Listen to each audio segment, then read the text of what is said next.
গেঞ্জি shirt pant পরে ঘুরে ফেসবুকে ছবি দেয়, জামাই বউয়ের ছবি, রুমের ভিতরের ছবি, মানে কথায় কথায় ছবি, যারা নিজেদের সৌন্দর্য প্রকাশ করে বেড়ায় যে বোনরা, আপনি কি মনে করেন যে সে এটা বিলিভ করে তার পাপ হচ্ছে সে আগুনে জ্বলতে পারে এই পাপের জন্য? আপনি কি মনে করেন সে বিলিভ করে এরকম? মন থেকে অনুভব করে মনে করেন? এই যে আপনি দাড়ি কাটেন, এই যে আপনি শেভ করেন, এই যে আপনি সিগারেট খান, এই যে আপনি মিথ্যা কথা বলেন, এই যে আপনি বাবা মায়ের উপরে ধমক দিয়ে কথা বলেন, এই যে আপনি কোরআন আজকে 40 বছর বয়স, 50 বছর বয়স, 30 বছর বয়স কোরআন পড়তে জানেন না, আপনি কি এটা বিলিভ করেন যে কোনোদিন আপনি মন থেকে হৃদয় থেকে অনুভব করেছেন যে আমি একটা মূর্খ, আমি ইসলামের কিছুই জানি না? যদি আমি ইসলামের কিছুই না জানি তাহলে কিসে আমাকে জান্নাতে দিবে আমি সেটাই জানি না। আর এই না জানা আমাকে কোনোদিন কষ্ট দেয় নাই, এই না জানা কোনোদিন আমাকে শিখা পর্যন্ত পৌঁছায় নাই, শিখার আগ্রহ জাগে নাই আমার কোনোদিন। আপনি কি মনে করেন আপনি এটা বিলিভ করেন? মনে করেন না, এটা এরকম না। বাদা আল ইসলাম গরীবা, ইসলামের সূচনা হয়েছে কি অবস্থায়? অপরিচিত অবস্থা। আপনি কি মনে করেন কোন মা তার বাচ্চা যখন ক্লিন শেভ করে, এদেশে কয়টা মা মনে করে তোর গুনাহ হয়েছে রে বাপ, তোর গুনাহ হচ্ছে? কয়টা মা মনে করে এরকম? বলতে পারেন আমাকে? মায়ের নাম তো আমনা, মায়ের নাম কি? আমনা সলেহা, ওর মায়ের নাম বিলকিস, ওর মায়ের নাম জুলাইখা। কিন্তু জুলাইখা কি কোনোদিন কল্পনা করেছে, কোনোদিন অন্তরে ভেবেছে, ছেলেকে যখন ক্লিন শেভ দেখেছে, ছেলের যখন দাড়ি কাটা দেখেছে, জুলাইখা কি কোনোদিন বলেছে ইন্না লিল্লাহি ওয়া ইন্না ইলাইহি রাজিউন, আমার বাচ্চা নবীর সুন্নতকে জবে করে চলে আসছে? ইন্না লিল্লাহি ওয়া ইন্না ইলাইহি রাজিউন। জুলাইখা কি কোনোদিন ভেবেছে লা হাওলা ওয়ালা কুওয়াতা ইল্লা বিল্লাহ, আমার বাচ্চা টাকনুর নিচে প্যান্ট পরছে, কিয়ামতে আল্লাহ 3 ব্যক্তির উপর দয়া করবে না? এর মধ্যে একজন হচ্ছে যার পায়ের নিচে টাকনুর নিচে প্যান্ট পরে, যে জামা কাপড় পরে। যে জুলাইখা কি কোনোদিন অন্তরে কষ্ট পেয়েছে আমার বাচ্চার সাথে তো আল্লাহ কথাই বলবে না? এদেশের আব্দুল্লাহ, আব্দুর রহমান, আব্দুর রহিমরা, এদেশের জামশেদরা কি কখনো এরকম নিজের বাচ্চার টাকনুর নিচে প্যান্ট দেখে কি কখনো কল্পনা করেছে হায় রে আমার আদরের সন্তানটার সাথে আল্লাহ কথাও বলবে না, দয়াও করবে না, রে কি করলো আমার ছেলে? এই দেশের জামশেদরা, আব্দুল্লাহরা, আব্দুর রহমানরা, এই দেশের আব্দুল করিমরা কখনো কি নিজের ছেলেটা ফজরে ঘুমিয়ে আছে ভেবেছে যে আমার বাচ্চাটা মারা গেলে জাহান্নামে চলে যাবে সলাতের হেফাজতকারী না বলে? কোনোদিন কি কল্পনা করেছে এই দেশের আব্দুল করিমরা? বলেছে? বলেন তো। ইসলাম তাহলে ওর কাছে কতটুকু পরিচিত? ও ইসলামকে কতটুকু জানে? কিভাবে জানে ইসলামকে সে? আমাকে কি একটু বলতে পারেন আপনারা যে দেশের ভ্যান ড্রাইভার, রিক্সার ড্রাইভাররা সারা দিন কষ্ট করে 800 টাকার জন্য, অথচ ফজরের 2 রাকাত সুন্নত দুনিয়াতে যা আছে এর চাইতে বেশি, সে ফজরের 2 রাকাতে যায় না, 800 টাকার পিছে ঘুরে। কোনদিন কি এদেশের আমার দরিদ্র মুসলমানরা কি ভেবেছে যে দিনে 12 রাকাত সুন্নতে মুআক্কাদা, ফজরে 2, জোহরে 6, মাগরিবে 2, ইশায় 2, এই 12 রাকাত সুন্নত যে পড়ে আল্লাহ তার জন্য জান্নাতে ঘর নির্মাণ করে? কয়জন নিয়েছে বেনিফিট? কতজন ইসলামে এটা বুকে লালন করে? আমরা ইসলামকে কিভাবে জানি? শুধু বিয়েতে কবুল আমাদের ইসলাম সম্মত, বাকি বউ যে কাপড় পরে, জামাই যে কাপড় পরে, যেখানে বসে বিয়ে হয়, যে বিয়ে পড়ে, যে উকিল হয়, যে সাক্ষী হয়, সব কিছুতে ইসলাম কোথায়? মুসলমানের বিয়েতে ইসলাম কোথায়? মুসলমানের বিয়েতে ইসলাম কোথায়? আমরা যদি ইসলাম জানি তাহলে বিয়েতে ইসলাম কোথায়? বলতে পারেন কোনটা কোনটা ইসলামিক, কোনটা কোনটা বিয়েতে ইসলামিক আমাদের? আজকে এখানে আপনার উপস্থিতিতে আপনি নিজে কয়টা ইসলাম আছে আপনার মাঝে, আমার মাঝে? কয়টা আছে?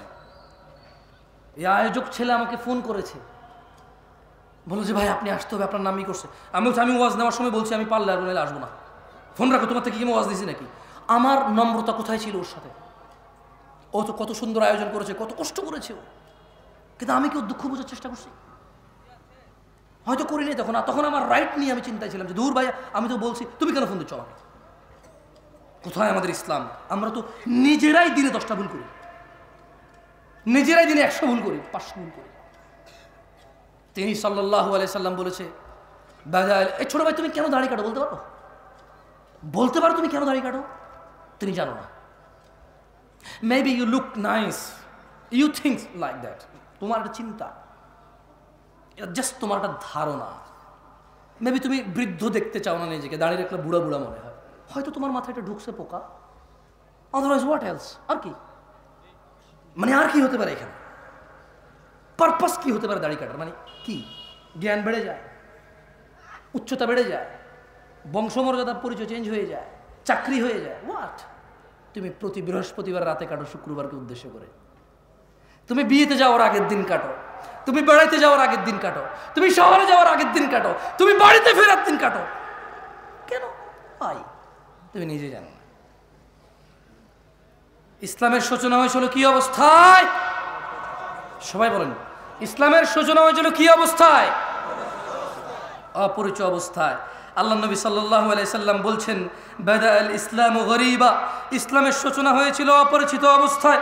ওয়া সায়াউদু কামা বাদা গরীবা, অচিরেই, নিকটে, শীঘ্রই এটা আবার আগের মতো অপরিচিত হয়ে যাবে। খুব শীঘ্রই ইসলামটা ঠিক আগের মতো অপরিচিত হয়ে যাবে। আজকে মুসলমানের বিয়েতে ইসলামই খুঁজে পাওয়া যায় না। আজকে মুসলমানের পড়ালেখার বিদ্যালয়ে ইসলাম খুঁজে পাওয়া যায় না।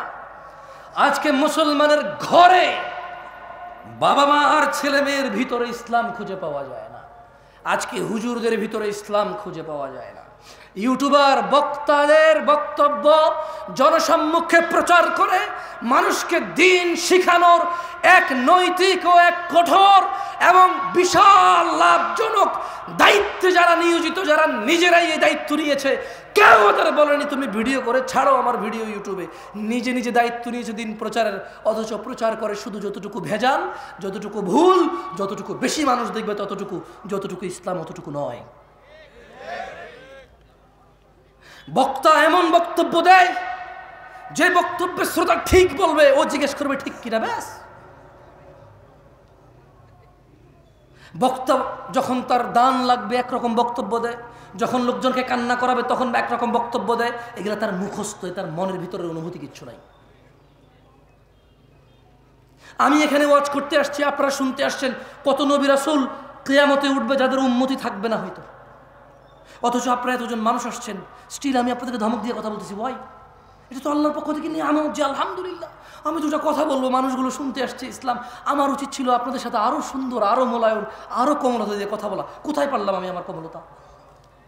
মনে হচ্ছে যেন আপনারা আসছেন এটা ঠেকায় পড়ছেন। আমি এক বেটা আসছি কই থেকে বিমানে চড়ে, আমি কোথায় আমার নম্রতা? আমি তো আসলে শঙ্কিত আমাকে নিয়েই। আপনাদের কি ওয়াজ করবো আমি আমাকে নিয়েই চিন্তিত। আল্লাহ তাআলা আমাকে ক্ষমা করুক, আপনারাও আমাকে মাফ করে দিন যদি ধমক দিই আমি আপনাদের। আমি হয়তো কথা বলার ফ্লো, আমার হয়তো স্বভাবগত জাত একটু চঞ্চল আমি ভাই, বুঝছেন? হাত পা নড়ে চড়ে, মাথা মতো গরম হয়ে যায় যখন উল্টাপাল্টা কিছু, মানে বাস্তবতার হাদিস একরকম, কোরআন একরকম, একটু গরম হয়ে যায়। আমি এর জন্য আন্তরিকভাবে ক্ষমা চাই। আপনারা আমার ভাই, আপনারা আল্লাহকে ভালোবেসে আসছেন, আপনারা নিজেরা টাকা খরচ করে আমাকে এখানে দাঁড় করাইছেন কথা বলার জন্য। এটা কত বড় নিয়ামত আল্লাহর পক্ষ থেকে আমার জন্য, অথচ আমি কিনা আপনাদের সাথে সুন্দর ব্যবহার করতে পারছি না। আমার মনে হচ্ছে যেন আমি মালিক হয়ে গেছি, কিনে ফেলছি আপনাদের। আমি একটা কিছু হয়ে গেছি। আল্লাহ আমাকে ক্ষমা করুন, আপনারা আমাকে মাফ করে দিন। কেমন? ইসলামের পরিচয় হয়েছে কি অবস্থায়? আবার কোথায় ফিরে যাবে? সবাই বলিয়েন তো, আবার কোথায় ফিরে যাবে? কবে? কবে? কবে? আমাদের বিয়েতে আমরা ইসলাম পাই? আমাদের ঘরে ইসলাম আছে? মা প্রতিদিন খেয়াল রাখে তার বাচ্চা স্কুল মাদ্রাসায় গেছে কিনা, মা প্রতিদিন খেয়াল রাখে তার বাচ্চা হোমওয়ার্ক করছে কিনা। এ মা কি খেয়াল রাখে তার বাচ্চা নামাজ আদায় করছে কিনা? খেয়াল রাখে। কোথায় তার আদর, তার আদরের সন্তানের জন্য? যেখানে কিয়ামতের সর্বপ্রথম হিসাবই হবে নামাজের। ফাইন সলুহাত, যার নামাজ ঠিক থাকবে তা সে জিতে যাবে, সফল হবে।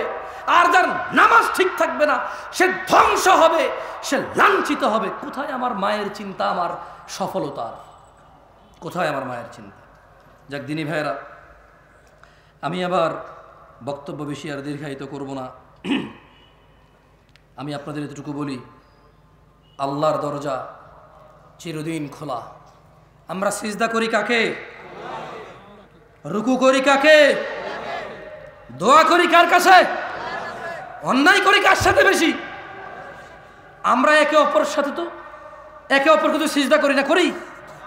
তাহলে যা নামাজ পড়েন নাই, যা রোজা রাখেন নাই, যা দাড়ি কাটছেন, যা গান শুনছেন, যা সিনেমা নাটক দেখছেন, খালাস। ইরজিই, আল্লাহর দিকে ফিরে আসেন। ইরজিই ইলা রাব্বিকা রাদিয়াতাম মারদিয়াহ। ও দিনাজপুরের মানুষ, ও দিনাজপুরের আমার বোন ও ভাইরা, ছোট ভাই, সন্তুষ্টি চিত্তে রবের দিকে ফিরে আসো। তোমার পূর্বে কোন মানুষ বেঁচে ছিল আর চির যুবক ছিল, এটা হয়নি, হবে না। তোমার পূর্বে কোন মানুষ চির সুস্থ ছিল, এটা হয়নি, হবে না। তোমার পূর্বে কোন মানুষ কোনোদিন কষ্ট পায়নি, এমনটা হয়নি, এটা হবে না। তোমার পূর্বে কোন মানুষ বিষণ্ণতায় ভোগে নাই, এমনটা হয়নি, হবে না, তোমার সাথেও হবে না এটা। আসো আল্লাহর দিকে ফিরে আসো, আসো আল্লাহর দিকে ফিরে আসো। দুটো চারটা মেয়ের সাথে কথা বলেছ, অন্যায় হয়েছে, তুমিও জানো আমিও জানি, কিন্তু তোমার রবের আহ্বানে সাড়া দাও, রবের আহ্বানে সাড়া দাও। ভাই আমার, থামো, যেখানে আছো থামো। ইল্লা মান তাব, রব বলছে যে আল্লাহর কাছে তওবা করে, ওয়া আমানা, ঈমান আনে। আমরা কি আল্লাহর কাছে তওবা করতে রাজি আছি? ইনশাআল্লাহ। রব বলছে ইল্লা মান তাব, যে তওবা করে, যে অপরাধ থেকে আল্লাহর কাছে ফিরে আসে। ওয়া আমানা, কার প্রতি ঈমান আনে? ওয়া আমিলা আমালান সালিহা, এবং যে সৎ কর্ম সম্পাদন করে। ফাউলাইকা ইউবাদদিলুল্লাহু সাইয়্যাতিহিম হাসানাত। আল্লাহ বলছে অপরাধীর অপরাধ যতই হোক না কেন, আমি তার সমস্ত গুনাহকে নেকিতে পরিবর্তন করে দেব। ভাই, তুমি তোমার অপরাধকে নেকিতে পরিবর্তন করো। This is your only chance. এটা তোমার একমাত্র সুযোগ। এই পৃথিবী, এই জীবন, এই নিঃশ্বাস, এই সুস্থতা, এই স্বাধীনতা, এই সুস্থতা, এই স্বাধীনতা, এই যৌবন, এটা তোমার একমাত্র সুযোগ গুনাহকে নেকিতে পরিবর্তন করার। নিঃশ্বাসটা যদি বের হয়ে চলে যায়, যদি তুমি এই পৃথিবী ছেড়ে চলে যাও, বিশ্বাস করো তোমার গুনাহ থাকবে। তিনি তোমার রব, তিনি জানে, তুমি জানো, আমি জানি না কি হবে। তবে শোনো, তিনি ঘোষণা দিচ্ছেন, এটা কোরআনের আয়াত, এটা তুমি বলতে পারবে না হাদিস জয়ীফ, হাদিস জাল, এটা আহলে হাদিসের, এটা ওয়াহাবির, এটা লামাযাবের, এটা হানাফির, এটা শাফির, এটা বলার সুযোগ নাই। এটা কোরআনের। এটা কিসের? এটা কিসের? তিনি বলছেন গুনাহ থেকে ফিরে এসে তওবা করে ভালো কাজ করলে সমস্ত গুনাহ নেকিতে পরিবর্তন হবে। This is your only chance brother. আমি এর চেয়ে বেশি তোমাকে আজকে আর ওয়াজ করতে পারবো না। আমার কাছে আর কোনো ওয়াজ বাকি নাই। আমার এখানে লেখা আরও আছে প্রায় 2 পৃষ্ঠা, বলা যেত, কিন্তু আমি সমীচীন মনে করছি, আমি বিচক্ষণতা ভাবছি যে আমার মনে হচ্ছে এই জায়গায় আমার স্টপ করা উচিত এখন। কেন? আমি আমার ভাইদের বলে দিছি, তোমার জীবনের গুনাহ যেটাই হোক না কেন, নেশা সংক্রান্ত, জানা সংক্রান্ত, নামাজ সংক্রান্ত, গান বাজনা অশ্লীলতা সংক্রান্ত, তুমি যদি আজকে থামো, যদি দৃঢ় পরিকল্পনা করো যে না, যা হয়েছে হয়েছে, খালাস, যদি আমি মারা যাই তাহলে আমার সর্বনাশ হয়ে যাবে, যদি আমি মারা যাই আমার সর্বনাশ হয়ে যাবে, আমি বরং থামি, মাপ চাই, কিছু ভালো কাজ করি, আর বলবো ইয়া আল্লাহ, আমি থামছি তোমার ভয়, আমার চাইতে তুমি ভালো জানো, সো আমি তোমার প্রতি ঈমান আনছি, এবার আমার গুনাহকে নেকিতে পরিবর্তন করো ইয়া আল্লাহ। আকুলু কাউলি হাযা ওয়াস্তাগফিরুল্লাহ লি ওয়া লিসাইরিল মুমিনিনা ওয়াল মুমিনাত ফাস্তাগফিরু ইন্নাহু হুয়াল গফুরুর রহিম। আমি আল্লাহর কাছে আমার জন্য ক্ষমা চাই, আপনাদের জন্য ক্ষমা চাই। আল্লাহ তাআলা আমাকে এবং আপনাদের সবাইকে ক্ষমা করে দিন। আমার ত্রুটি তিনি মার্জনা করে দিন, আমার ত্রুটি তিনি ক্ষমা করে দিন। আমার অসংলগ্নতা, আমার আচরণের খারাপ যেই উদাহরণগুলো আছে যা আপনাদের কষ্ট দেয়, যারা আপনারা আমাকে ভালোবাসেন, ছোট ছোট ভিডিওতে যখন আমার কিছু মানে অন্যরকম আচরণ আপনাদের কাছে আছে 10 সেকেন্ড 5 সেকেন্ডের, আপনারা যারা কষ্ট পান, আমি আপনাদেরকে কষ্ট দেওয়ার জন্য আমি ক্ষমা চাই। আপনারা আমাকে মাফ করে দিয়েন। আমি সবাইকে অনুরোধ করব, ফজিলতুল শেখ ডক্টর মুজাফফর বিন মুহসিন হাফেজাহুল্লাহর মূল্যবান বক্তব্য পেশ করার জন্য ওনাকে অনুরোধ করব। আর আপনাদের অনুরোধ করবো, ইনশাল্লাহ আমি আছি, বসছি আমি ইনশাআল্লাহ। জি শেখ,